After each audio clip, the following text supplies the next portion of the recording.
Welcome to Mystic Realms Recap. Please like, share, and subscribe. Enjoy today's episode. As the battle raged in the sky, the Wraith King found himself being pushed back every time he clashed with his opponent. Even so, King Leoric's calm expression on his face never changed, as if everything was under his control. Truth be told, the Wraith Queen was slightly weaker than him. However, he was currently at a disadvantage, and the reason was simple. His opponent had the home court advantage. The countless wraiths who were supporting their queen were granting her the power of faith. It didn't take long for Lux to understand why the proud king was losing in his one-on-one duel. However, there was nothing he could do to help him. He knew that this wasn't a battle that he could interfere in, because this was a battle between two monarchs. And in this battle, their honor and dignity were at stake. If he really helped Leoric win the duel, the Wraith King's loyalty might decrease, and there was also a chance that it would affect their relationship. The only thing he could do right now was believe in his champion's ability to overcome this handicap. Suddenly, King Leoric did something unexpected. The Wraith King dove into the sea, catching his opponent by surprise. After a brief hesitation, the Wraith Queen followed suit and dove into the water as well. The wraiths who were cheering for their queen continued to shriek in support, but none of them dove underwater. It was as if there was an unwritten rule that they couldn't go underwater where the battle was being waged. Perhaps due to the storm's increasing intensity, or perhaps due to the battle, the waves in the sea towered so high that it seemed that they would swallow the ship whole and destroy it with its embrace. Asmodeus firmly held the steering wheel as he braced himself for the giant wave that was about to descend upon his head. The wicked Queen Slime wasn't bothered by their current situation in the slightest and was even using a nail file to fix her nails. As the wave crashed over the bone ship, pushing it down in the water, Lux briefly saw the battle that was being waged under the sea. Bright flashes of light illuminated the cold darkness below, showing the level of intensity that the battle had progressed to even though they were fighting underwater. Suddenly, a dazzling light lit up the darkness, forcing Lux to close his eyes due to its unbearable brightness. The sea churned as a powerful explosion catapulted the bone ship upwards, making it nearly touch the storm clouds in the sky. Fearing that the bone ship might shatter if it fell on the chaotic waters, Lux unsummoned it and Asmodeus before opening his draconic wings to hover in the sky. The wicked Queen Slime grabbed hold of his foot as she looked down at the sea below. "It's over," Lillian said. Such an unexpected turn of events. Lux, who had no idea what the wicked Queen Slime meant, followed her gaze and saw something rising in the waters. King Leoric was holding his opponent in a princess carry, and the latter's arms were wrapped around his neck. The Wraith King then hovered a few meters away from the half-elf before clearing his throat. Lux, let me introduce you to Queen Mary," King Leoric said. "Mary, this is the master whom I currently serve." The Queen Wraith removed her visor, and a beautiful face appeared in front of the half-elf. "Nice to meet you, Lux," Queen Mary said. "And nice to meet you too," Lux replied before giving King Leoric the "what is going on" gaze. The Wraith King glanced at the beauty in his arms before shifting his gaze to his master. "We got to know each other during the battle, and we decided to become a couple," King Leoric replied as he shifted his gaze to the beauty in his arms. Queen Mary smiled as she looked back at the handsome king, leaving the half-elf scratching his head.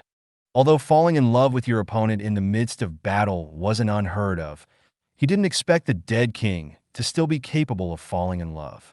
The wraiths, who had all been cheering for their queen earlier, surged forward like a dark tide before circling King Leoric like a tornado. After a few tense moments, these wraiths suddenly transformed into their human forms. Some were dressed as soldiers, while some were dressed in noble clothes. All of them then clapped their hands as if to applaud the two lovers who had also returned to their human forms. King Leoric was a handsome, middle-aged man with sharp looks, while Queen Mary was a truly exceptional beauty who seemed to be in her mid-30s. Both were wearing clothes of royal red that faintly glowed in the darkness. The two then shared a kiss with each other, which made the wraiths applaud and whistle. This scene would have been several times better if not for the fact that they were currently inside a raging storm with thunder and lightning roaring in the background. Congratulations to the two of you, Lux said.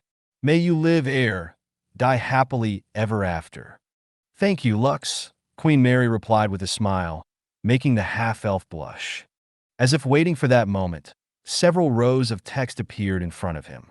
Queen Mary has become a vassal of King Leoric. All of her retainers will now become a part of your strength. You have gained 20,000 wraiths under your command. The storm quickly calmed down, and the winds abated. It was as if the one causing the storm was the restlessness of the wraiths that had haunted the purple sea for hundreds of years. Patches of white light descended from the dark sky, and one of them fell on King Leoric and Queen Mary as if the heavens themselves were blessing their union. Lux looked at this scene with a sigh in his heart. He never imagined that he would witness something so otherworldly and beautiful. Lux, I will be gone for a while, King Leoric said as he looked at the half-elf with a smile. Mary and I plan to get to know each other a little better. However, if you need my assistance, don't hesitate to call. Bye. The Wraith King didn't even wait for Lux's reply. Before diving into the purple waters with his queen, the other wraiths then bowed their heads towards Lux before turning into particles of light and merging with his body. For hundreds of years, they had accompanied their queen in the purple sea, but they had yet to see salvation. But now, things were different. They knew that once Lux's long journey in this world ended, they would finally be able to cross over to the other side, and have the opportunity to start their lives all over again with his blessing. I can already see it, Lux muttered as he looked in the distance. Although it was still dark, due to his dark vision, he was able to see the outline of the island that slowly grew bigger as they closed the distance. The pillar of light that shot toward the heavens, which served as the beacon that guided them to the Pantheon of Exile, was shining brilliantly, as if greeting those who had journeyed the Purple Sea to reach its location. It has been a while since I've been here, Lillian commented. I wonder what kind of changes have taken place since I left. According to what Lillian told them, she was born in the Pantheon of Exile. The half-elf didn't ask her any questions, sensing that the wicked Queen Slime might want to keep her experiences on the island private. Aiko guided the bone ship towards the beach until it couldn't move any further. A few minutes later, once everyone disembarked from the ship, Lux unsummoned Octavius due to Lillian's advice. They then traversed the island until they saw a pair of giant statues standing in front of a gate. One of the statues held a sword, and the other held a spear.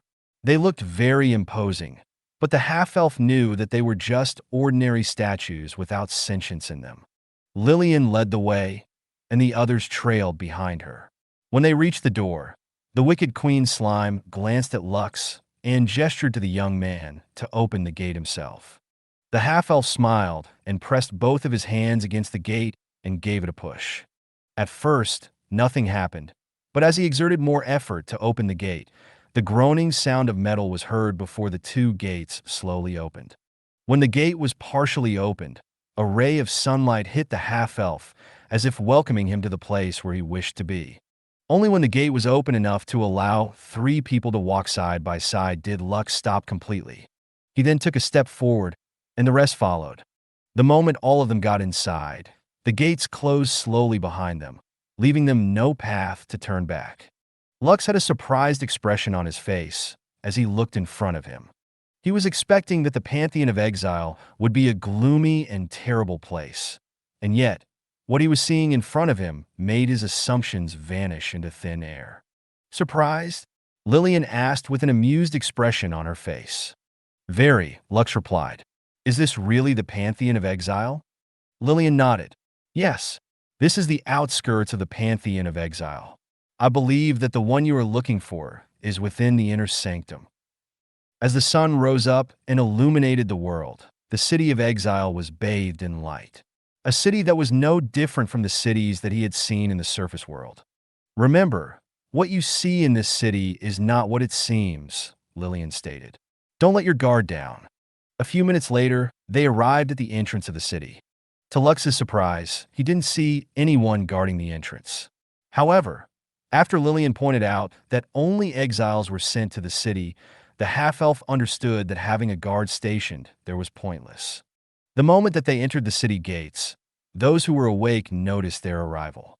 They immediately assessed the newcomers, and some of them even whistled after seeing Lillian's mature beauty. Suddenly, a man descended from the sky and gave a graceful bow to Lux and his comrades. "Welcome to the Pantheon of Exile," a middle-aged catkin said with a smile. "Well then, pray tell, what is your reason for coming here? What kind of crime did you commit for the king of Agartha to personally send you to our humble abode?" Suddenly, loud laughter erupted in the surroundings as men and women clapped their hands because they found the catkin's performance quite entertaining. To his part, the catkin bowed his head to his fellow exiles before shifting his attention back to their guests, whom he believed were exiled people, just like them. "I didn't commit any crime," Lux replied. "I'm just here to buy some soy sauce." "As soy what?" The catkin blinked his eyes in confusion. "What is this soy sauce you were talking about?" Lillian, Gerhardt, and Cephas glanced at Lux with curiosity because they also didn't know what this soy sauce was. "Nothing special," Lux answered. "Simply put, I'm just here to sightsee." "You came here to sightsee?" The catkin looked at Lux in disbelief. "Sightseeing like tourists? Here." A moment of silence descended, which was broken by another thunderous roar half a minute later. "Huh! This new guy is funny. Sightseeing. Huh! Good one. Well, at least it's much better than the last one. The guy that was sent here 10 years ago said that he was just looking for a place to poop." "Huh! I remember that guy. Unfortunately, he offended someone and kicked the bucket." Lux smiled before making a gesture for his comrades to follow him. The catkin moved aside with a smile because he knew that there was no place that the half-elf and his cohorts could go within the godforsaken island. New arrivals were always popular with the locals, according to Lillian, so they ignored the curious stares in their direction.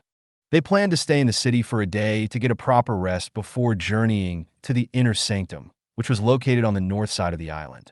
As they walked the streets of the city, Lillian explained that there was a vast wild land that separated the city of exile from the inner sanctum.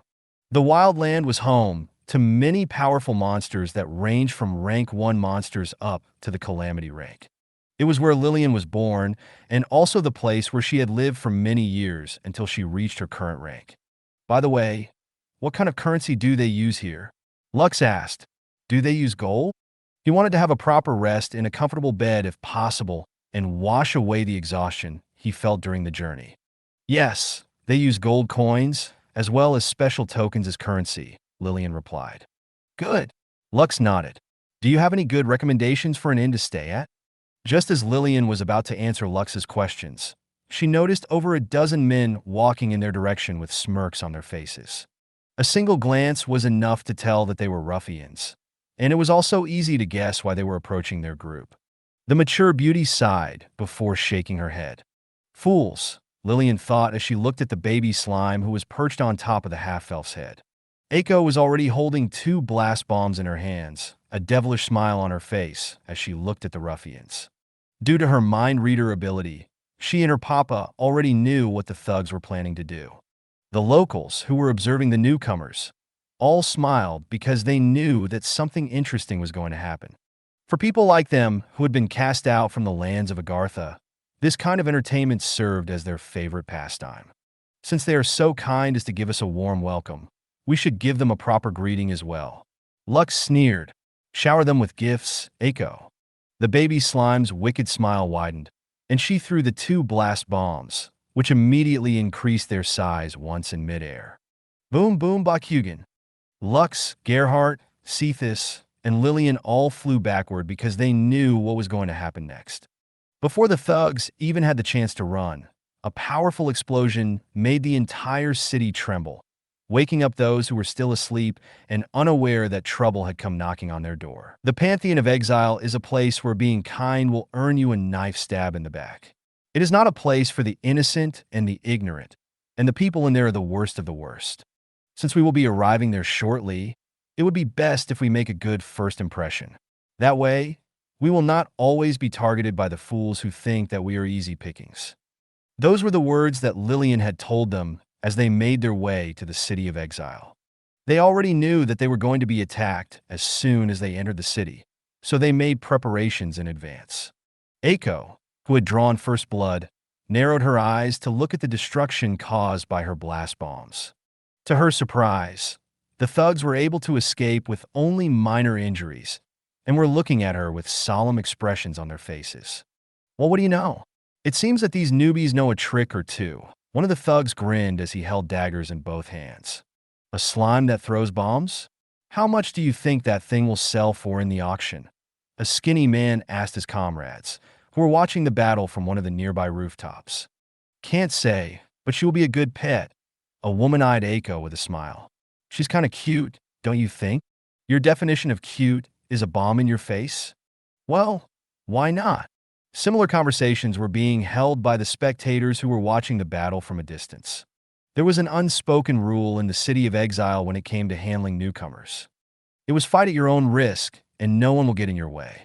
Since the ruffians decided to attack Lux's group, the others simply watched from the side and waited for the outcome of the battle.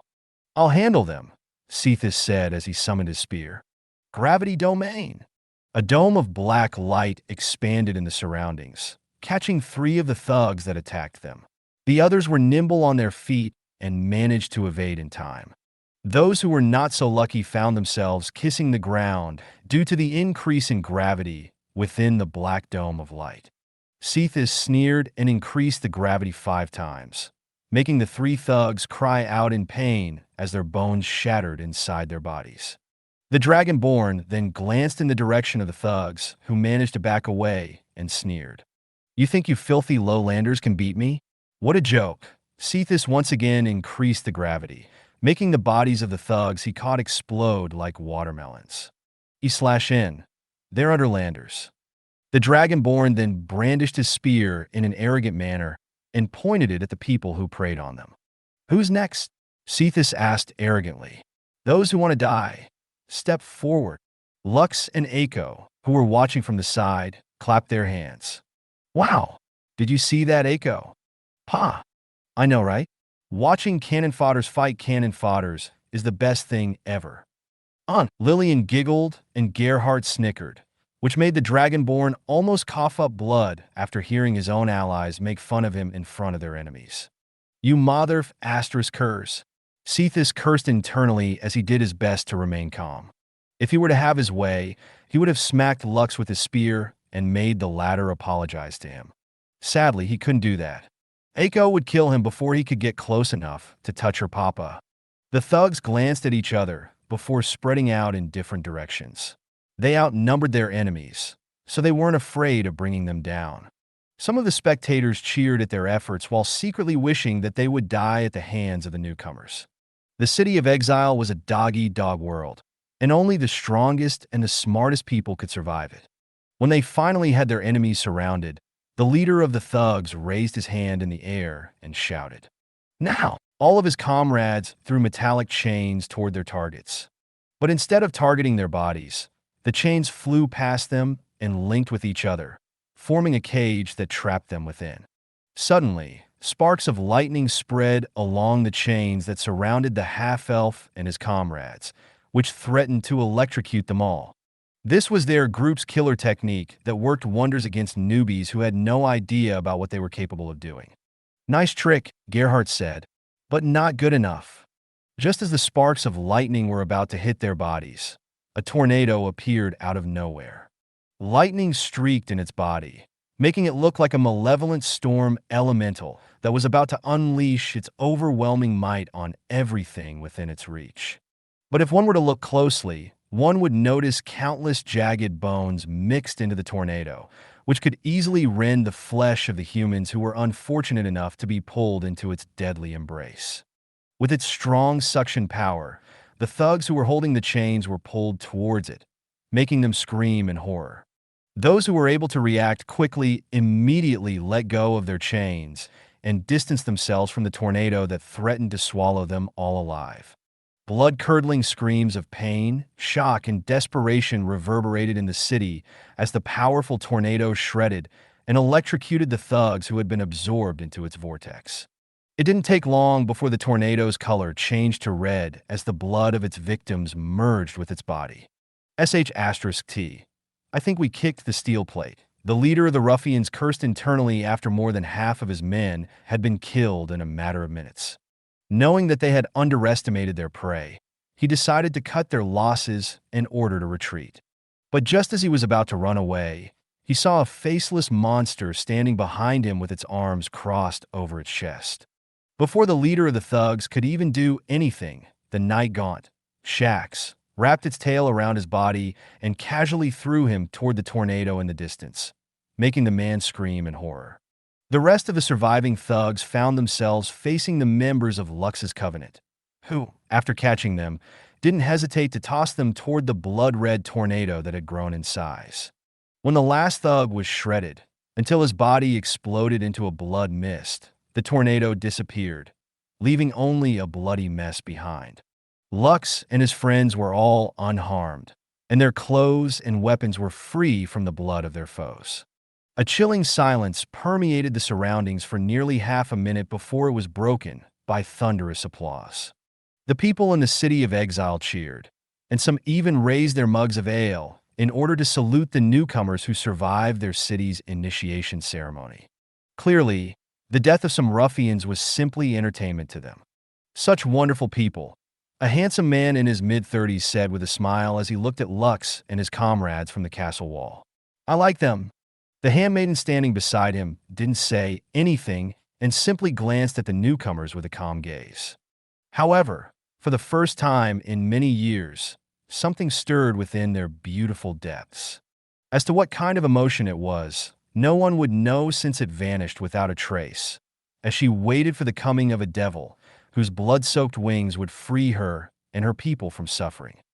Lux, Gerhardt, and Cephas didn't expect that instead of being attacked by the denizens of the city of exile after killing the ruffians, they would be cheered and applauded by them. What a strange bunch, Cephas muttered as he eyed the people who were spectating from the roof of houses or inside of it from their windows. Follow me, Lillian said before descending on the bloody streets. The wicked Queen Slime didn't hesitate to step on the bloody ground as if this was a very normal thing for her. Lux and the others followed behind her without saying a word. Before they continued their journey, they planned to rest a bit in an inn. Even though they had just been attacked, they didn't change their minds and went to the most famous inn of the city of exile, the Bloody Hell. Greetings, newcomers, the innkeeper said with a smile. How many rooms will you need? Just like everyone else, he had also witnessed the battle earlier and was quite happy to host the people who had just arrived in their city. For rooms, Lillian stated. Make sure there is not a single drop of blood on the sheets. Huh? Of course, my lady, the innkeeper replied. This is a clean and trustworthy establishment. You will not find any blood anywhere. We know how to do a proper cleanup. Lillian nodded before placing 40 gold coins on the desk. The man happily took the gold and gave the mature beauty 4 bronze keys. The 4 rooms on the 3rd floor are yours, the innkeeper stated. May you enjoy your stay at the Bloody Hell. Lillian handed the keys to her companions before picking up Echo off of Lux's head and carrying the baby slime back to her room. Lux smiled and followed behind her. Gerhardt and Cephas did the same. They took 4 separate rooms because they wanted those who were paying close attention to them to think that they had no way of communicating with each other. But what they were showing couldn't be further from the truth. The 4 of them planned to scout the surroundings using their own abilities, without catching the suspicion of their observers. Lillian summoned a small part of her body, turning it into a mini slime that was just an inch tall. She then ordered it to scout their surroundings and listen to the conversations of the people around them. Lux ordered his shadow sovereign, Draven, to do the same. According to Lillian, there were 5 saints inside the city of exile, and one of them was the ruler of the city. Lux wasn't too worried about them, since Lillian alone could handle all the saints if needed be. Also, he could summon 3 saints to aid him in battle, one of them being Shaun, who was the juggernaut of Agartha. Gerhardt meditated in his room, while Cephas slept without a care in the world. The Dragonborn was confident that, after his performance, no one would dare attack them. If someone was foolish enough to do so, they would have to deal with his comrades first before getting to him. The next day, their group rose early and left the city through the northern exit. They planned to reach the inner sanctum as fast as they could, ignoring the countless stairs that followed them from a distance. The king, of the city watched them go with his arms crossed over his chest. "So that is where they are headed," the handsome man in his mid-30s said. "I thought that they would be staying in the city to play for a few days.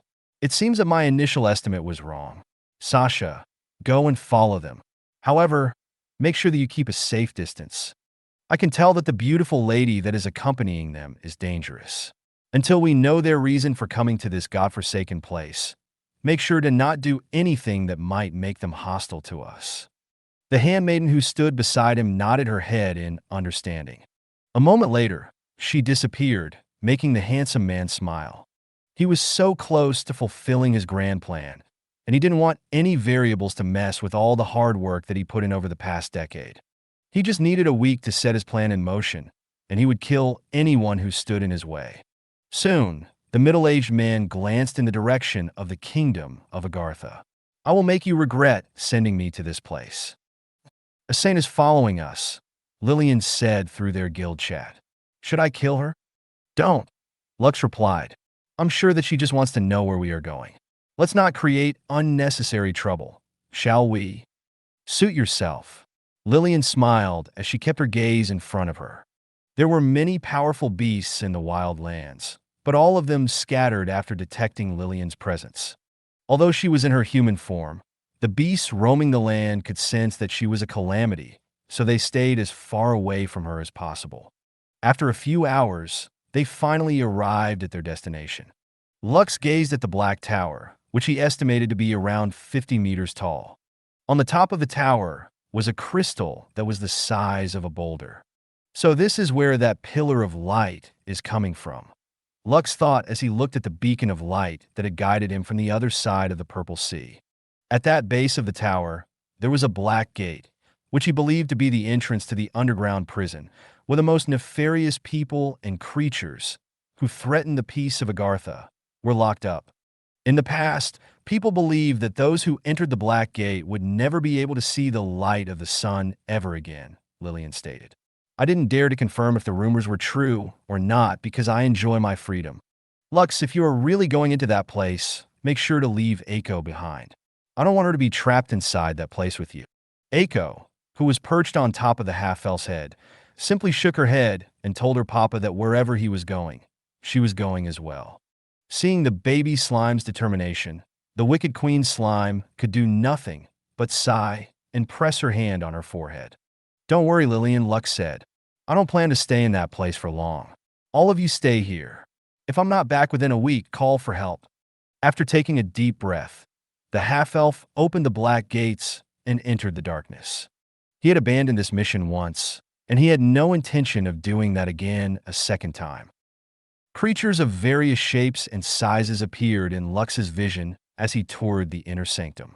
These creatures eyed the half-elf with great curiosity as he walked past their prison cells.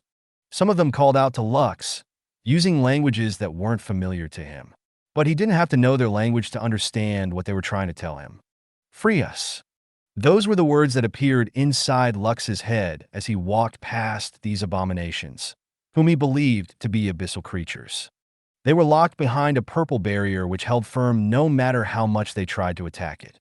Seeing that someone had entered their prison, these creatures became quite lively and started to attack their barrier, hoping to catch Lux's attention. Surprisingly, black fire materialized behind Lux and seemed to be observing these creatures as its master walked past them. It even flew towards one of the prison cells to take a better look at a demi-human creature whose entire body was covered in black scales. Two golden eyes stared back at the coffin, and a set of razor-sharp teeth appeared in the creature's mouth as it gave its observer a smile. Black fire lingered for a bit before moving to the next cell, observing another creature that piqued its interest.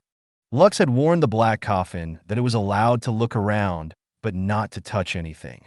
The last thing he wanted to happen was to free a bunch of calamity-rank monsters and allow them to rampage on the island. After descending for nearly 2 hours, the light that illuminated the inner sanctum began to dim. After 3 hours, the half-elf was submerged in complete and total darkness. Even so, he continued to descend the stairs that seemed unending. If it weren't for his dark vision, He might have already turned back because an ordinary human wouldn't be able to see anything in front of him. More hours passed, and just as Lux was beginning to think that he had walked for nearly half a day, he finally arrived at the bottom of the stairs. Looking at his surroundings, he noticed that he couldn't see past a meter in front of him. Because of this, the half-elf decided to summon a fireball in his hand. However, it didn't materialize. He then took out a magical tool that created light.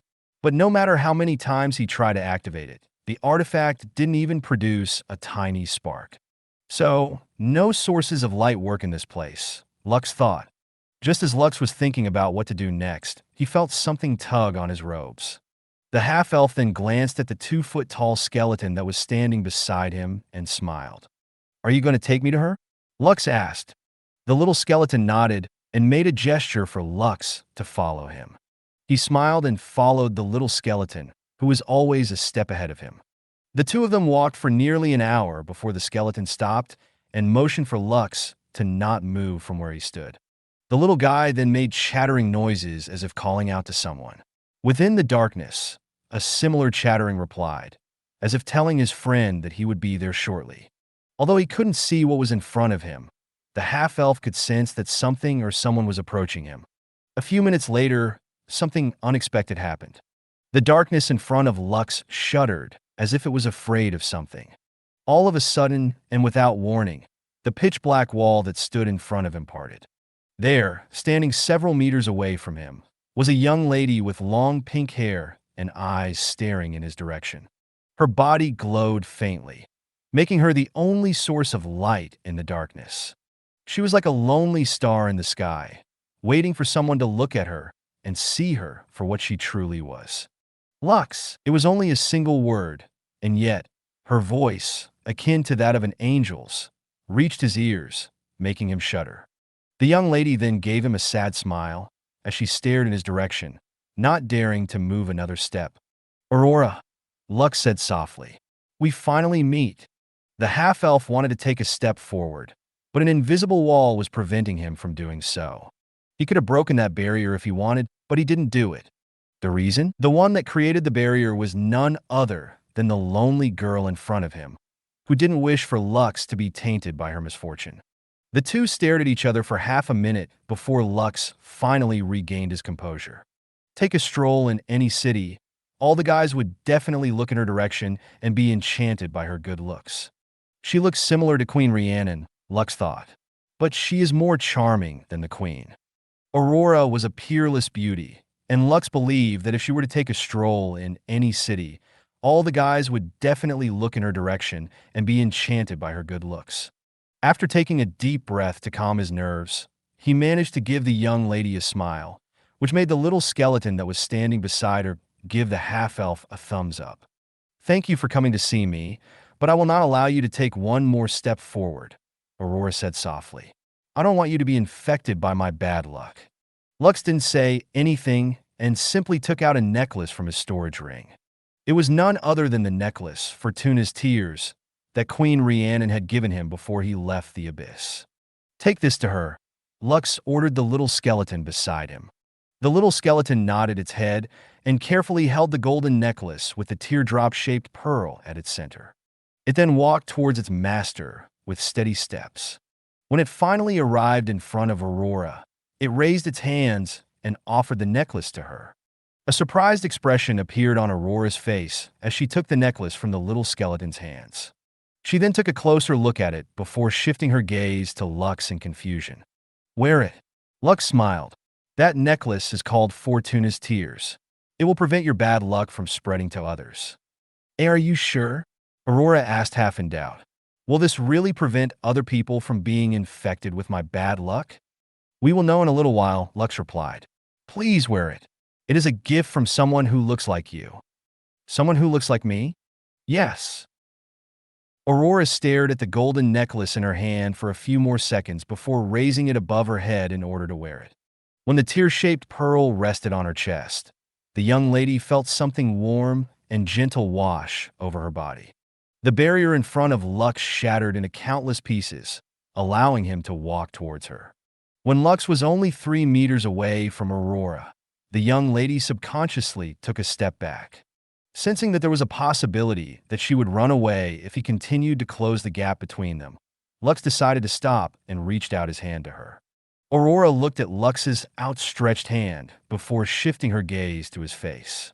Lux didn't say anything and simply gave her an encouraging smile.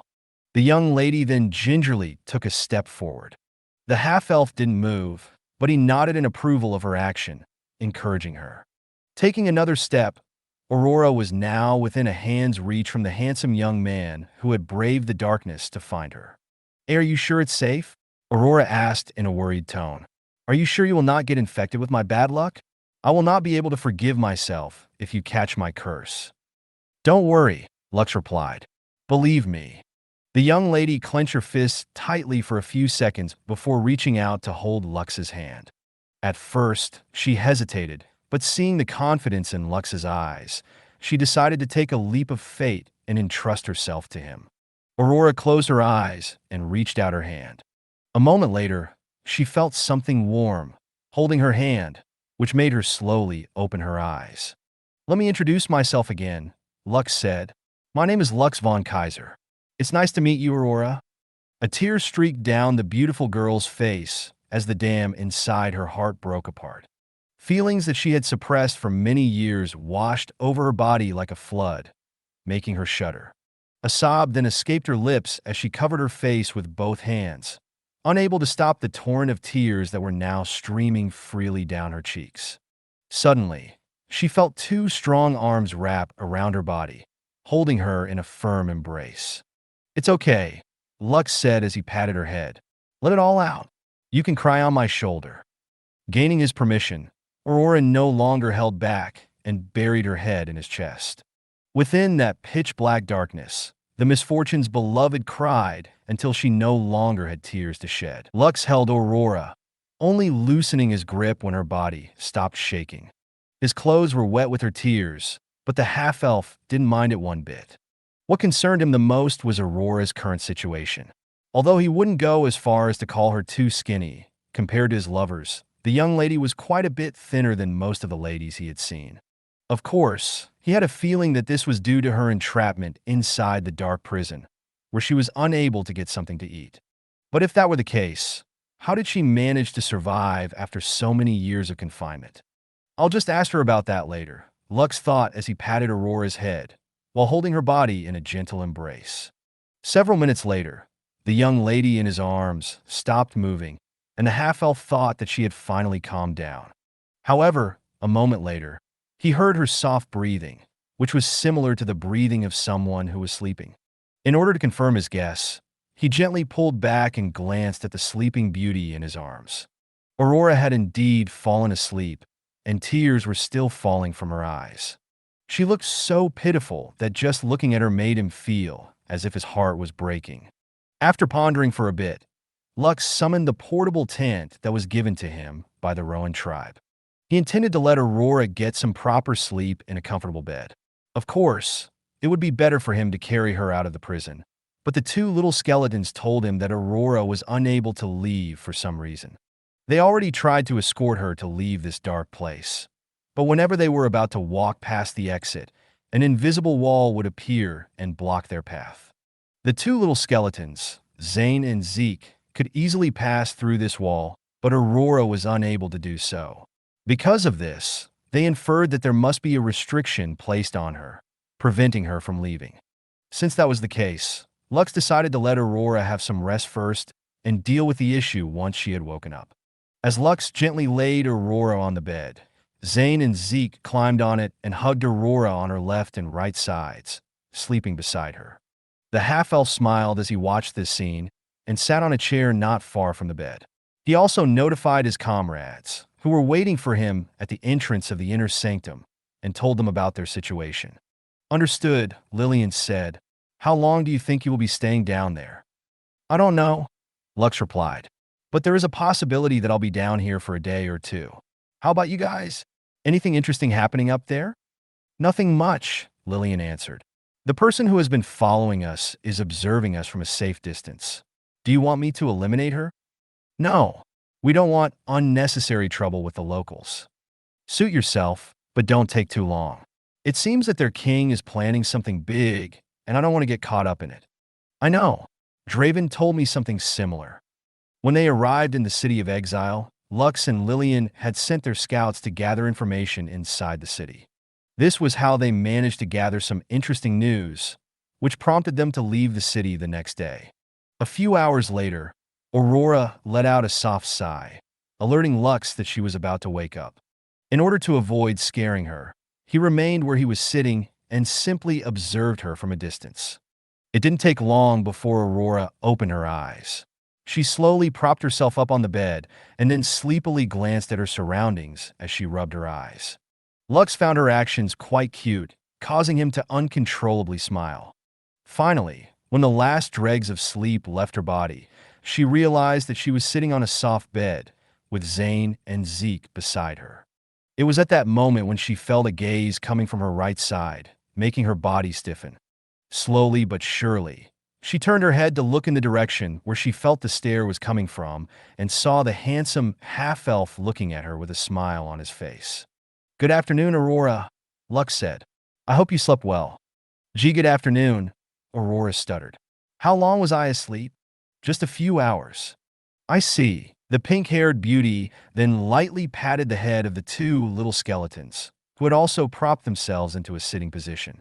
Aurora fidgeted for a bit before looking at the red-headed teenager with a bashful expression. "Thank you for coming to see me, Lux," Aurora said. "I want to let you know that I really appreciate you coming all this way to meet me." "You're welcome," Lux replied. "But I didn't just come here to meet you. I came here to free you." When Lux said that he had come to free her, a smile appeared on Aurora's face. A second later, she lowered her gaze and looked at something, which made the half-elf blink his eyes in confusion. Due to his curiosity, he followed Aurora's gaze to see what she was looking at. A few seconds later, the half-elf's body stiffened before shifting his gaze to the young beauty, whose cheeks were flushed red. "I'm sorry," Aurora said in an embarrassed tone. "Zane and Zeke told me that those who look at or talk to me, who have that part of their body standing up, can't be trusted. Since yours isn't standing up, it means that you are a person that I can trust. I know that you are a trustworthy person, Lux, but I still had to check. Sorry for doubting you." Aurora then pressed her palms together and bowed her head, making an apologetic gesture. The corner of the half-elf's lips twitched as he looked down on his little brother before shifting his gaze at the two little skeletons who were sitting beside Aurora. Noticing that he was staring at them, the two skeletons raised their thumbs at him, making Lux facepalm. Because he was covering his eyes, he didn't notice the sweet smile that appeared on Aurora's face, who was looking at him with a tender gaze. "This is delicious," Aurora said after taking a bite of a cookie that Lux had given her. "It's been a while since I've eaten a cookie." The young lady became teary-eyed as if she had remembered a memory from her distant past. A memory from when she was still with her family and enjoyed the warmth and care of her adoptive mother, who treated her like her own daughter. "Eat as many as you want." Lux wiped the tears at the corner of her eyes with a handkerchief. "Don't worry, there's more where those came from. Isn't that right, Aiko?" "Pa." The baby slime nodded before she continued to eat the cookies in her bag with a big smile on her face. Aurora thanked Lux for his concern and ate the rest of the cookie in her hand. "You know, Zane and Zeke would often tell me about your adventures," Aurora said after she had finished a dozen cookies. "Although I am stuck here, I still felt as if I were with you on those journeys." "Really?" Lux scratched his head. "I hope that they didn't tell you any embarrassing things." Aurora smiled as she told Lux something that made the half-elf almost strangle the two little skeletons by her side. "They said that you love to bury your head in women's thighs. If you want, I could do that for you as your reward for coming here." The half-elf blinked once then twice before clearing his throat. He then glared at the two skeletons, who were averting their gaze. "Don't believe everything they say, Aurora," Lux said. "Zane and Zeke are just exaggerating things." "Are they?" Aurora tilted her head before looking at her two best friends. "Are the two of you just exaggerating things?" Zane and Zeke firmly shook their heads. They even whispered something in her ears, which made the young lady's face become a shade redder. Lux, who was able to understand what the two bastards were telling Aurora, immediately grabbed their necks and lifted them up high.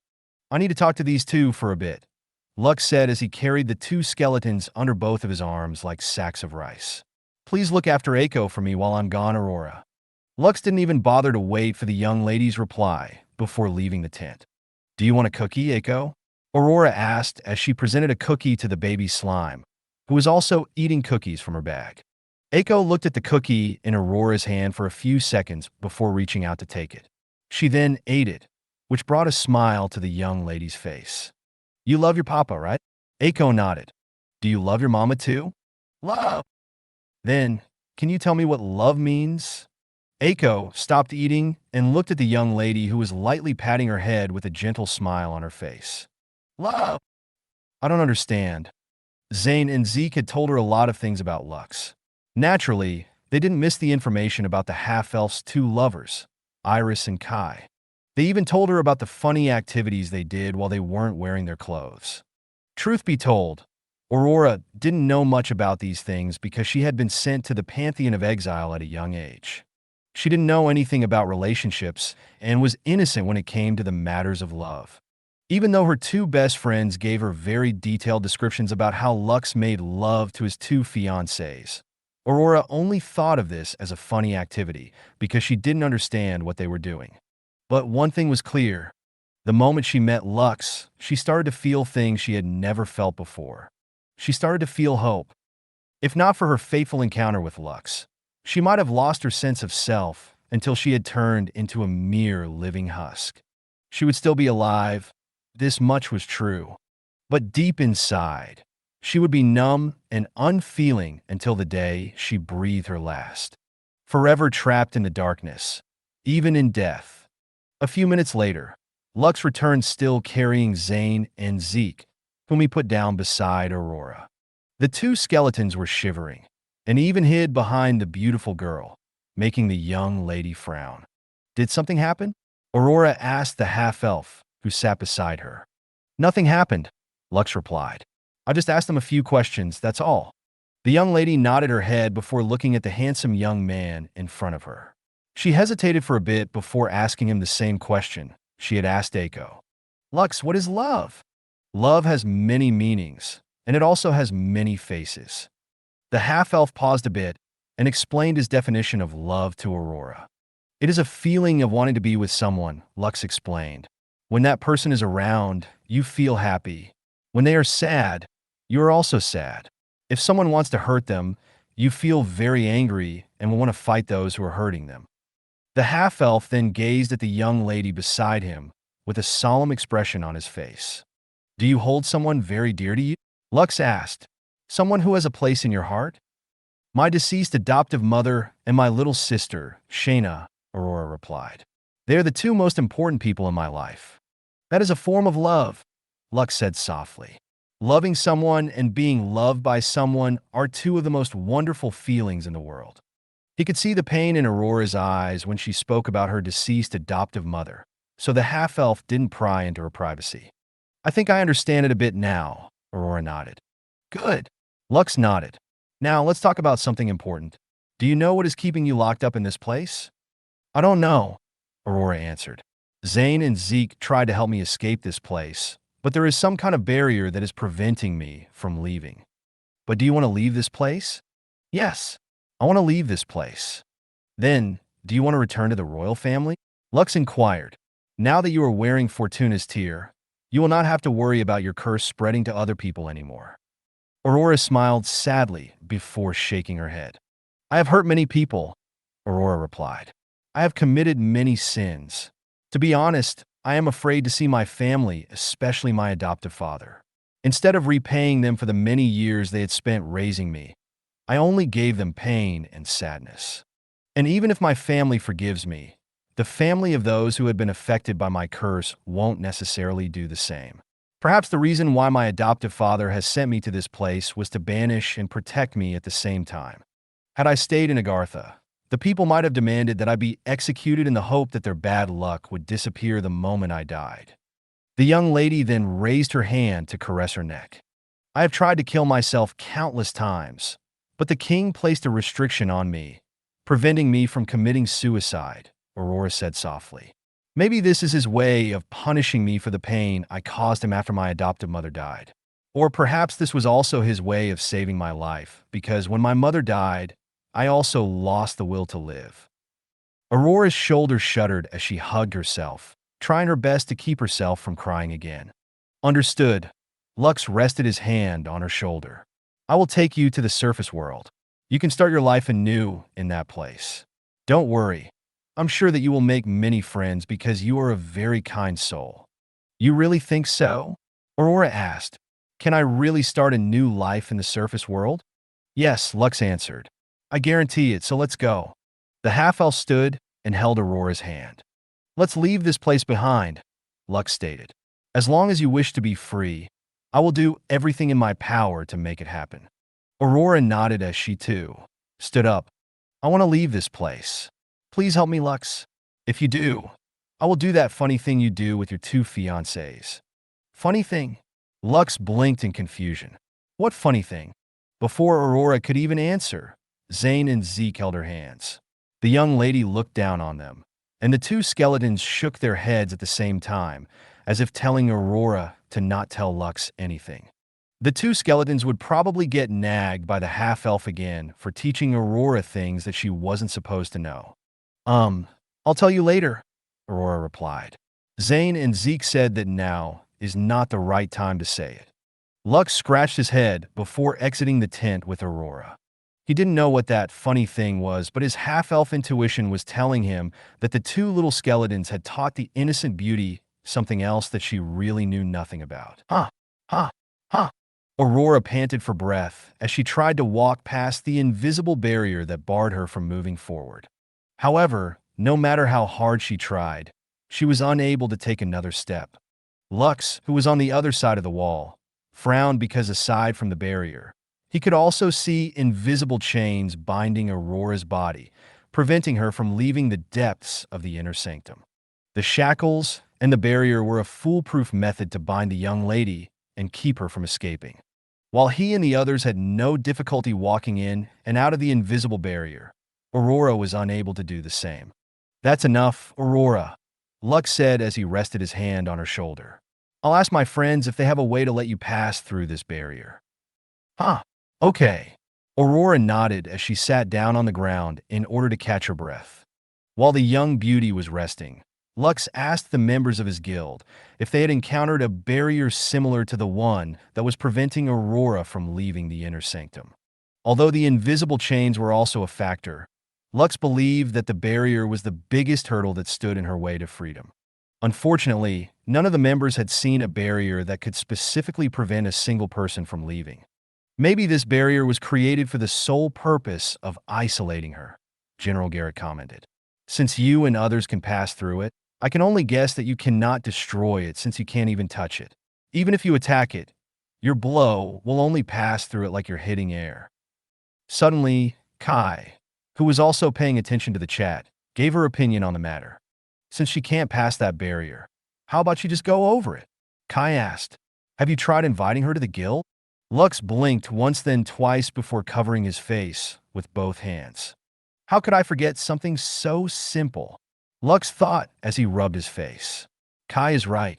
If Aurora can't pass through it, then she could just go over it.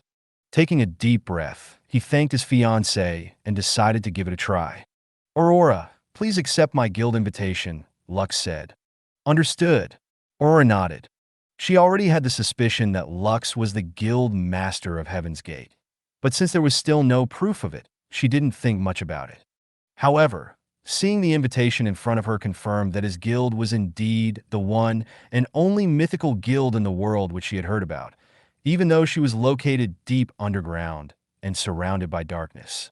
Aurora suddenly felt herself growing stronger as the guild buffs of Heaven's Gate washed over her weakened body. Suddenly, the chains that bound her body shattered, taking Lux by surprise. What's this? Aurora stared at her hands in disbelief. Where is this power coming from? The young lady didn't know that the chains that bound her were sapping away her stamina and mana, making her feel weak. The chains also had some status debuffs that prevented her from regaining her strength, which was why she couldn't break free from the shackles that held her in place. After becoming a member of Heaven's Gate, the guild buffs had given Aurora a 300% boost in health, mana, and stamina regeneration. Not only that, the guild buffs also gave her 25% chance in resisting status ailments, which was the final nail in the coffin that shattered the invisible chains. The young beauty then closed her eyes as she took a few deep breaths. Each breath allowed her to recover her strength, making her feel more alive and powerful. The moment she opened her eyes, Lux found himself staring at a pair of purple eyes that were glowing with power. It took him a while to understand what was happening, but when he did, he felt alarmed because Aurora was subconsciously using a charm spell that could make people without strong willpower and resistance become her obedient slaves. Lux sighed. Aurora tried to reach out to the half-elf, and the latter held her hand firmly. Since he was somewhat immune to charm spells, Aurora's gaze didn't have much effect against him. "It hurts," Aurora said as she hugged Lux tightly, using his body as support. "My chest, it hurts." The young lady didn't know that the moment her shackles were removed, the dormant power inside her body came back to life and was forcing her to regain the power that had been rightfully hers since birth. Purple flames erupted from her body, making her look like a human torch. Lux, who held her in place and supported her body, gritted his teeth as he covered himself with dragon scales. He had no intention of backing away and leaving Aurora to her fate. "Eiko, get back!"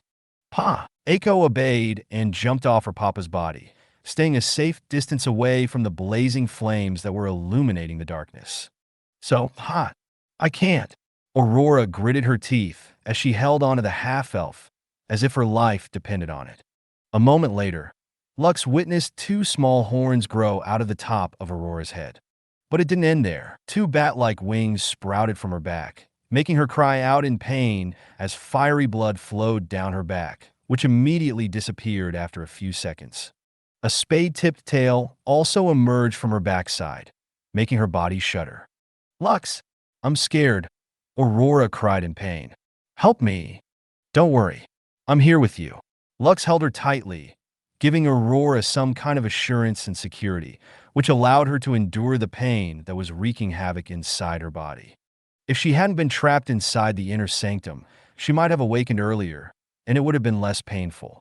But because multiple years passed, yet her awakening was delayed over and over again, her power passively grew and their side effects stacked. Lux also noticed that Aurora's rank was rising at a rapid rate. When he first met her, she was only an apostle. But now, her rank was steadily increasing until it reached the initiate rank. It didn't take long for Lux to realize what was going to happen next. She's going to break through as a ranker. Lux braced himself for what was about to come. Usually, when someone was going to become a ranker, they needed to undergo a trial to become a ranker. Each trial was different. Usually, people had a choice when it came to what kind of trial they needed to do. However, for those who didn't have the choice, they had to leave it up to the heavens to decide what kind of trial they needed to face. Suddenly, the pantheon of exile shook, and the pillar of light that was shooting up in the sky changed its color until it turned crimson red.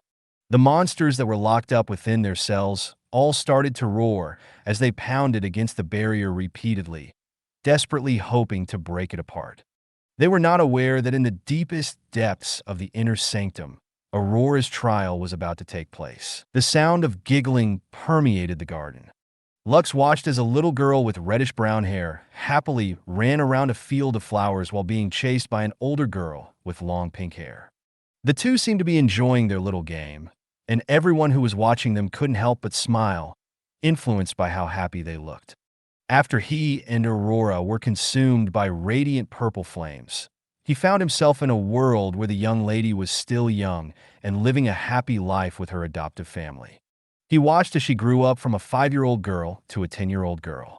Currently, the scenery that he was seeing now was when Aurora had just turned 10 years old. "Don't the two of them look adorable?" A beautiful lady with long, reddish-brown hair asked the half-elf with a smile. Lux was surprised.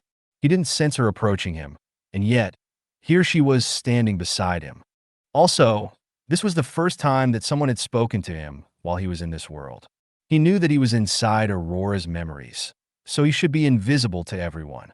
But now, someone was actively talking to him, which made him wonder if the beautiful lady could really see him.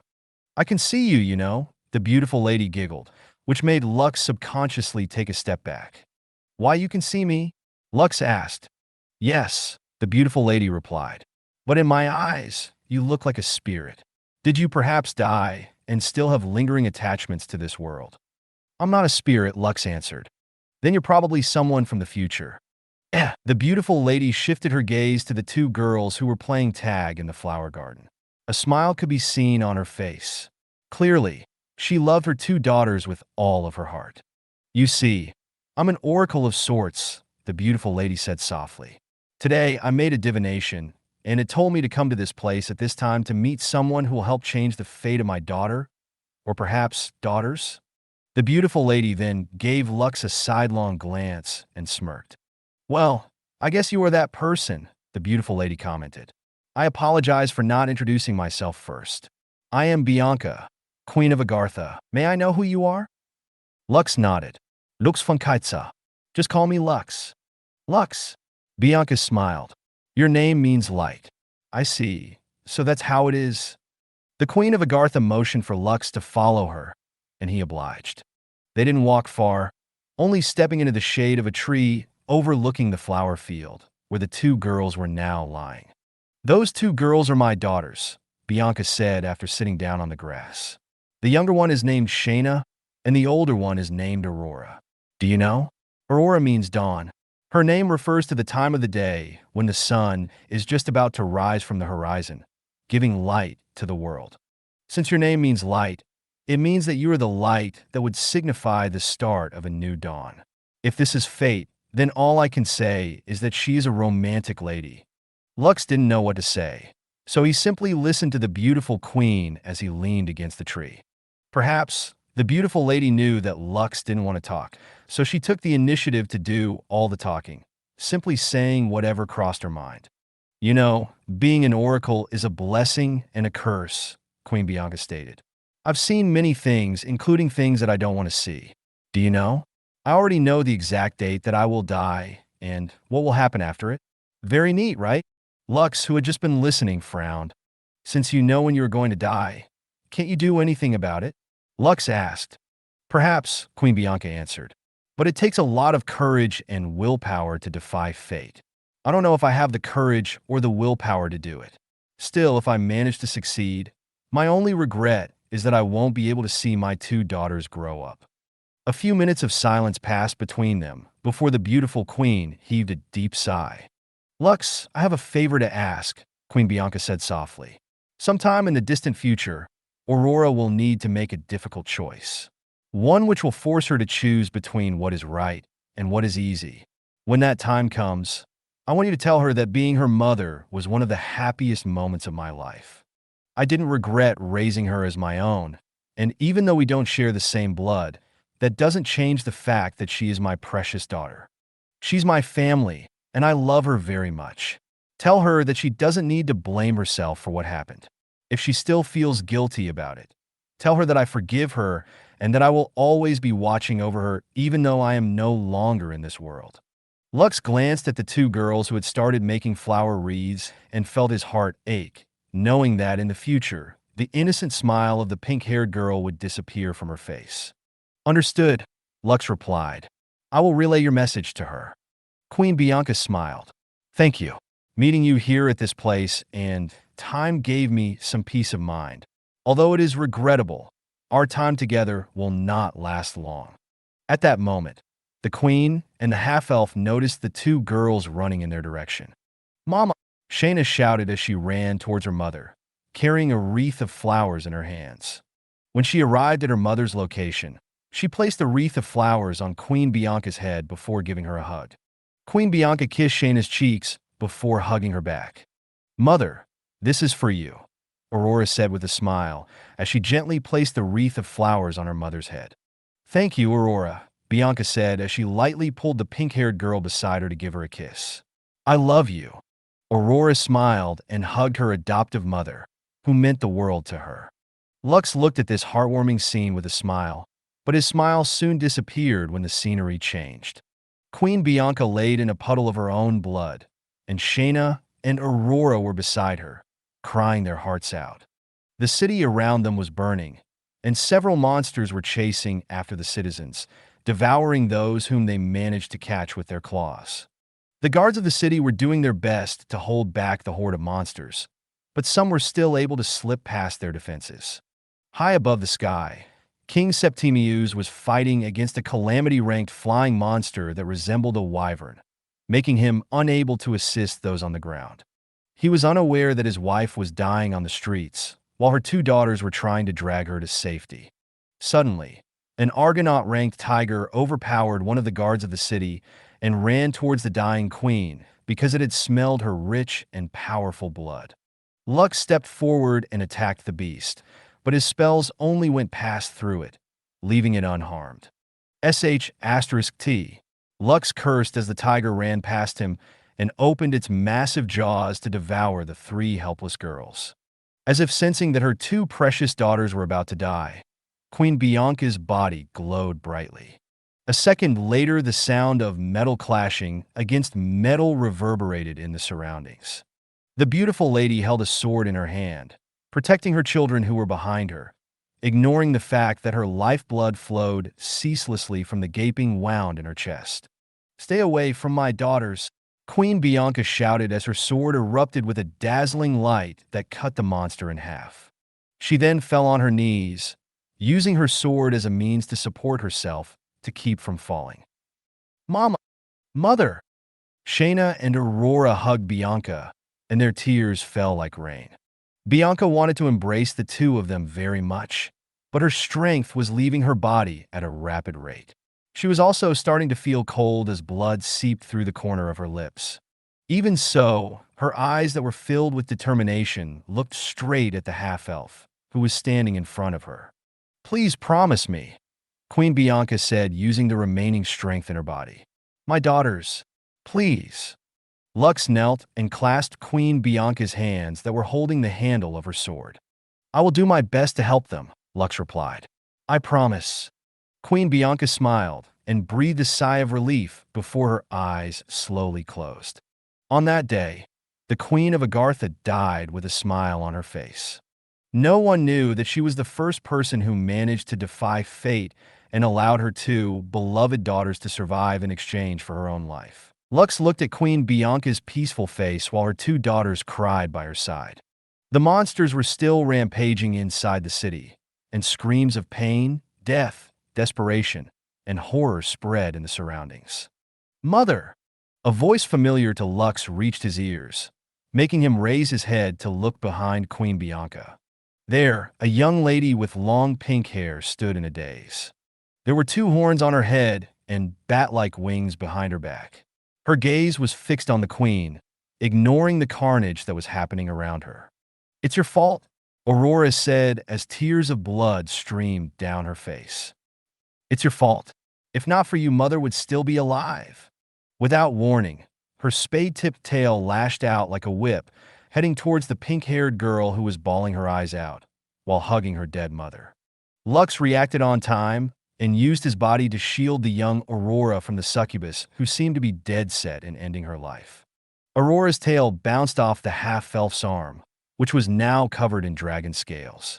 "Aurora, snap out of it!" Lux shouted. "Don't let your heart demon consume you." The succubus ignored the half-elf's words and raised both of her hands. "Because of you, my mother died," Aurora shouted. "You deserve to die." The succubus unleashed a wave of blazing flames toward her younger self, who was still clinging to her dead mother. The flames engulfed her targets, making her smile. "Good," Aurora sneered as she intensified the power of the flames, which had created an infernal hell in front of her. "You deserve to die. You should have died long ago.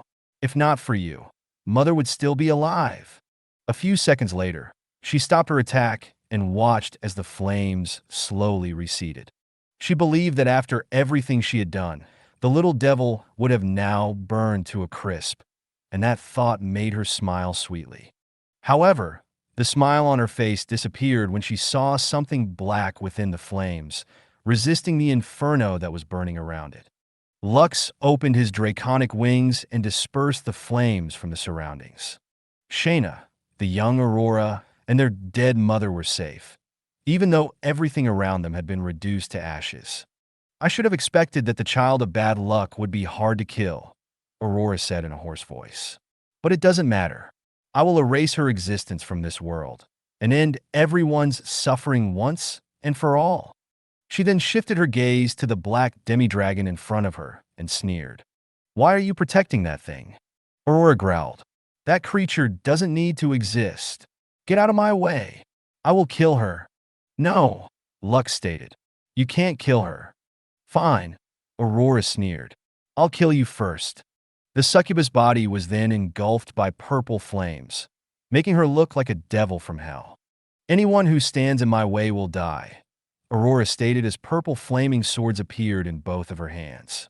Anyone who sides with misfortune's beloved doesn't deserve to live. Lux took a step forward, making the ground under his feet shatter. With every step he took, the ground crumbled as if there was an invisible force that was strong enough to break everything in his way. Protect them, Lux ordered. Do I make myself clear? All of his named creatures and the members of his covenant all appeared behind him. Lux's corpse god materialized and positioned itself to protect Shayna and the young Aurora from any harm. Even black fire was there, hovering above Queen Bianca's head like an impenetrable fortress, shielding the living and the dead. Time seemed to move slowly as Lux and Aurora walked towards each other. Blazing flames trailed in her wake, while destruction followed behind the demi-dragon. When they were only a few meters away from each other, both of them disappeared, and a powerful shock wave erupted at the city's center. Purple flames and black flames clashed in a never-ending dance of death and destruction, destroying everything around them. Aurora's swords and Lux's draconic claws clashed repeatedly, sending sparks flying in every direction. Seeing that she was unable to get the upper hand, she used her tail to grab one of Lux's legs and threw him toward the house, destroying it completely. Just as Aurora was about to throw a fireball at the fallen demi-dragon, Lux opened his mouth and unleashed transcendent black dragon flames that were very effective against abyssal creatures. Aurora gritted her teeth and dodged to the side, avoiding Lux's counterattack. However, before she could even recover her battle stance, Lux's draconic tail smashed against the side of her body, sending her flying backward and destroying houses along the way. A few seconds later, a scream erupted in the distance, and a blazing purple comet flew toward Lux with a vengeance. The demi-dragon didn't back away and covered himself in black flames, charging towards the crazed succubus, who had lost her sense of reason. The two clashed and tried to overpower each other. Half a minute later, the purple comet became bigger, pushing the black comet to the ground. An earth-shaking explosion erupted, destroying a quarter of the city. When the dust cloud receded, the figure of a succubus, who was trying to sever the demi-dragon's head from its body, could be seen. Lux was holding her hands, preventing her blades from cutting his neck. However, to his surprise, Aurora was slowly but surely winning the battle of strength. All who side with misfortune must die, Aurora growled. The misfortune's beloved must die. Why do you girls always like to be on top? Lux replied through gritted teeth. Shouldn't our roles be reversed? Aurora sneered as she continued to push her blades towards the demi-dragon's neck with a crazed look on her face. Just as the blades were about to touch Lux's skin, a set of bony hands grabbed hold of Aurora's arms, preventing her from going for the kill. The succubus glanced at the two little skeletons who were holding on to her in confusion. Why? Aurora asked them. Aren't you two supposed to be on my side? Why are you helping him? Whose side are you on? The two little skeletons opened their mouths, and because Lux could understand the undead, he heard Zane and Zeke tell Aurora that they were always on her side. Then why? Aurora growled. Why are you getting in my way? The two little skeletons urged Aurora to stop and return to her senses. However, instead of calming down the succubus, their plea only enraged her more. Are you going to betray me? Aurora asked, her voice filled with killing intent. I trusted the two of you, and now, you plan to betray me? The succubus' eyes blazed brightly. Unforgivable. She then used her wings to slap the two little skeletons, shattering their bodies completely. Traitors, Aurora said as blood seeped from the corner of her lips. All of you betrayed me. All of you left my side. None of you care about me. All of you threw me away. All of you, all of you, all of you, all of you deserve to die. Just as she was about to hack Lux apart with her swords, the demi-dragon's fist connected with the side of her face, sending her flying to the side. He then snapped his fingers and the two little skeletons reassembled their bodies and looked at their mistress. Although they were only made up of bones, and no expressions could be seen on their faces, a feeling of sadness reverberated from their bodies. Zane and Zeke then walked towards Aurora with their arms stretched wide, as if pleading for her to calm down. However, instead of listening to them, the succubus obliterated them with two fireballs, making them turn into particles of light. These lights then flew towards Aurora, and she engulfed them with purple flames. A few seconds later, two little skeletons that were coated with purple flames stood beside their mistress as their flaming eyes locked onto the demi-dragon's body. Zane, Zeke, you love me, right? Aurora said as she patted the heads of the two little skeletons. You will help me, right? The two skeletons nodded their heads at the same time. Then help me kill this fool. Fool! Aurora smiled. After that, the three of us are going to play, okay? Back in that dark place where no one will hurt us anymore. The two little skeletons nodded and summoned two bone swords in each hand. They then walked side by side with their mistress, who wished to kill the demi-dragon in front of her. Lux sighed before taking a fighting stance. He finally understood why Aurora was able to overpower him. Since this was her memory, the entire world was considered to be her domain. As long as she wished for it, she would gain the power she needed in order to destroy anything that stood in her way. Are you sure you wanted to end like this, Aurora? Lux's clone said as he looked at the younger Aurora, who was still hugging Queen Bianca. Your mother sacrificed her life to save you. Is this how you want things to end? Does her sacrifice only amount to this? The young Aurora's body shuddered after hearing Lux's words. Someone like me doesn't deserve to live, the young Aurora said softly. I only bring pain to the people around me. I would be better off dead. Then what about your sister? Lux asked. She's already lost her mother. Do you want her to lose a sister as well? The young Aurora glanced at the crying Shayna, whose snot and tears were mixing together as she clung to her mother. Mama! Shayna cried. Mama, wakeu. Seeing her sister in such a state, an indescribable emotion surfaced within the young Aurora's heart. It was as if her heart had a big hole in it, making her feel incomplete and incapable of feeling any other emotions aside from extreme sadness and powerlessness. And yet, as Shayna's wails reverberated inside her head, something stirred inside her mind. Something that once belonged to her in a time when she and her family were still living happily together. Thank you for watching. I hope you enjoyed today's episode. If you did, please like, share, and subscribe.